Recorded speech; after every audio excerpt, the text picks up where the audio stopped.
दोस्तों आज इस वीडियो में हम आपको एक ऐसे सच से रूबरू कराएंगे जो भगवान शिव के प्रमुख तीर्थ स्थल अमरनाथ गुफा से जुड़ा है।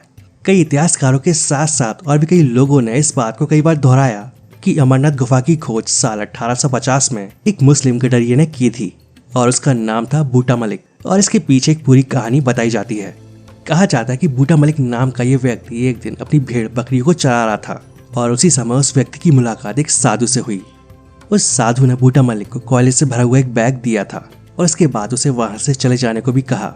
लेकिन इसके बाद जब बूटा मलिक ने उस बैग को घर जाकर खोलकर देखा तो उस बैग में कोयले की जगह सोने के सिक्के थे और ये देखकर वो मुस्लिम गडरिया दंग रह गया। उसे विश्वास नहीं हुआ कि किसी साधु ने उसे कोयले से भरा हुआ बैग दिया, लेकिन वो कोयला सोने में कैसे बदल गया और अब वो बैग कोयले से नहीं बल्कि सोने से भरा हुआ था।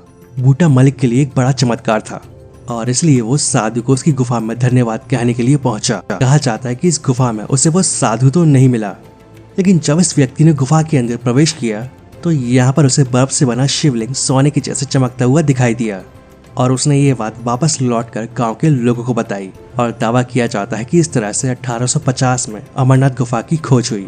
और इसका मतलब ये हुआ कि उस समय बाबा बर्फानी के बारे में लोगों को जानकारी ही नहीं थी। मतलब अमरनाथ जाने का रास्ता लोगों को इसके बाद पता चला।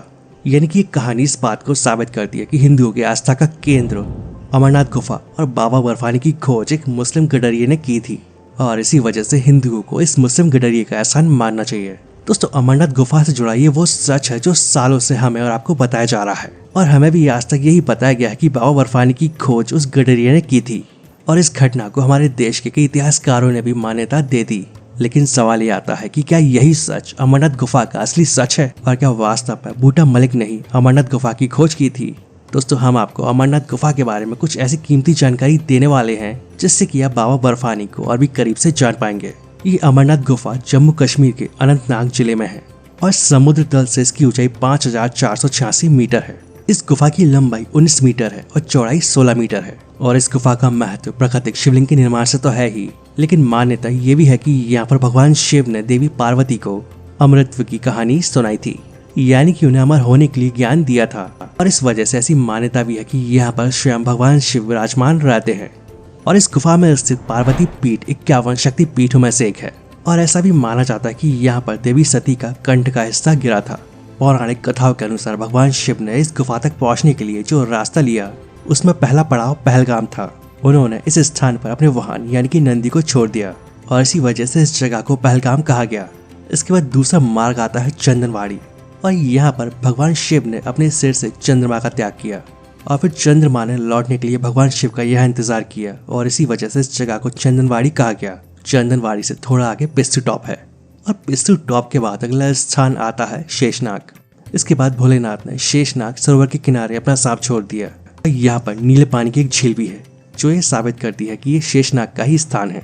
दोस्तों भगवान शिव हिमालय में निवास करते हैं, ये बात सदियों से हमारे धर्म ग्रंथों और पुराणों में लिखी हुई है। खैर बात ये है कि क्या वाकई में अमरनाथ गुफा की खोज 1850 में हुई थी या इससे पहले लोग इस गुफा के बारे में जानते थे और वहाँ पर दर्शन करना चाहते थे।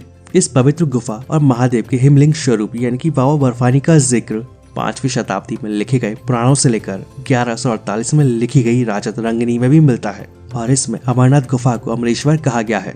और इस ग्रंथ के मुताबिक 11वीं सदी में रानी सूर्यमती ने अमरनाथ में त्रिशूल और दूसरे धार्मिक प्रतीक लगवाए थे। और इस ग्रंथ में ये भी लिखा गया है कि अमरनाथ की यात्रा 12वीं सदी में भी अमरेश्वर की पवित्र यात्रा के नाम से की जा रही थी। और इस ग्रंथ की रचना ऋषि कलहण ने की थी। और भृगु संहिता के 10वें अध्याय में अमरेश्वर महादेव यानी कि अमरनाथ का जिक्र है। यहाँ तक कि 16वीं शताब्दी में लिखी गई आईन अकबरी में भी इसका जिक्र मिलता है। यहाँ तक कि 1850 से पहले कश्मीर के इतिहास पर लिखी गई सबसे प्राचीन पुस्तक नीलमत पुराण में भी इस पवित्र गुफा का जिक्र है। दोस्तों आयरलैंड के इतिहासकार विसेंट ऑर्थर ने जब 17वीं शताब्दी में एक फ्रेंच राइटर फ्रैंकोइस वर्नियर की किताब Travels in the Mughal Empire का अनुवाद किया था तो उसमें भी अमरनाथ गुफा का जिक्र मिलता है। इन सब के अलावा हिंदू धर्म के एक प्राचीन पुराण लिंग पुराण में भी इस पवित्र गुफा का जिक्र मिलता है। इसके 12वें अध्याय में एक श्लोक है और जिसमें पवित्र अमरनाथ गुफा के बारे में जिक्र है। और इस श्लोक में अमरनाथ की गुफा को अमरेश्वर महादेव के नाम से लिखा गया है। और इससे ये साबित हो जाता है कि मुस्लिम गडरिये की कहानी सच नहीं है और सच ये है कि बाबा बर्फानी का पौराणिक इतिहास कई हजार साल पुराना है। वैसे क्या आप इस बारे में पहले से जानते थे और आप में से कौन कौन बाबा अमरनाथ के दर्शन करके आ चुका है? कमेंट करके जरूर बताएं।